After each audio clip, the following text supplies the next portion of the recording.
Problem with technology, मतलब कि तकनीकी के साथ समस्याएं।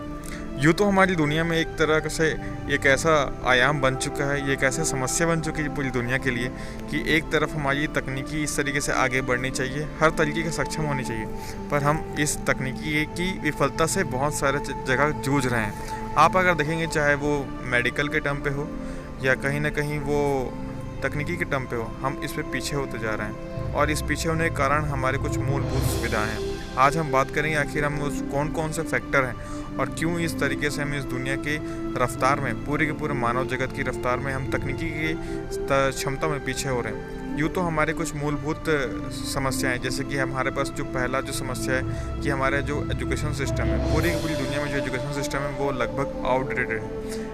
लगभग सभी के सभी अपने जो तकनीकी हैं वो इंडिजीनियस टेक्नोलॉजी पे काम करने की कोशिश करें। इंडिजीनियस टेक्नोलॉजी ऐसी टेक्नोलॉजी है कि लोगों में इसमें स्वावलंबिता बढ़ रही है, पर इससे सबसे बड़ी समस्या ये है कि जो लोगों में भाषा का, ये ज़रूरी नहीं कि आप कोई भी भाषा के हैं, कैसे भी हैं, लेकिन यदि आप अपनी भाषाओं पे पकड़ रखते हैं तो आप में एक दूसरे भाषा से एक ऐसे बैरियर क्रिएट होती है जिसके कारण हम तकनीकी का आदान प्रदान नहीं कर सकते।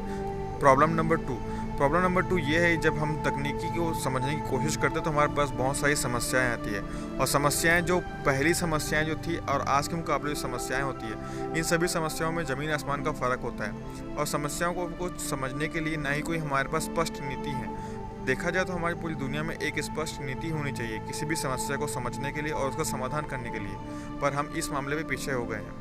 पूरी दुनिया को एकजुट होकर के एक सही समस्या को हल करने लायक एक ऐसी स्पष्ट नीति पर तैयार करनी चाहिए। और तीसरी सबसे बड़ी समस्या ये है कि इस दुनिया में यदि तकनीकी का विस्तार हो रहा है, उसी प्रकार से उसका इम्प्रॉपर मैनेजमेंट। यदि देखा जाए तो तकनीकी के साथ जो बहुत सारे जो उसके वेस्ट प्रोडक्ट निकल रहे हैं, वही कोई वेस्ट प्रोडक्ट कोई नए नहीं है, ये बहुत समय से समस्या आ गई, पर आज तक हमारे की पूरी के पूरे वैश्विक संगठन और बहुत सारे अलग अलग संगठनों ने इस पर मिलकर कोई स्पष्ट नीति अब तक बनाई नहीं है। तो यदि इनकी स्पष्ट नीति बनाने से एक सही सुधार हो सकता है तो हम सभी को इस पर अमल करना चाहिए, और आने वाले समय पे और आज की जो सरकार है इस पर एक सही अमल करे तो हमारी पूरी तकनीकी आगे बढ़ेगी। और साथ ही साथ सबसे आखिरी जो है वो सबसे मूलभूत जो समस्या है वो है हमारे बौद्धिक विकास का।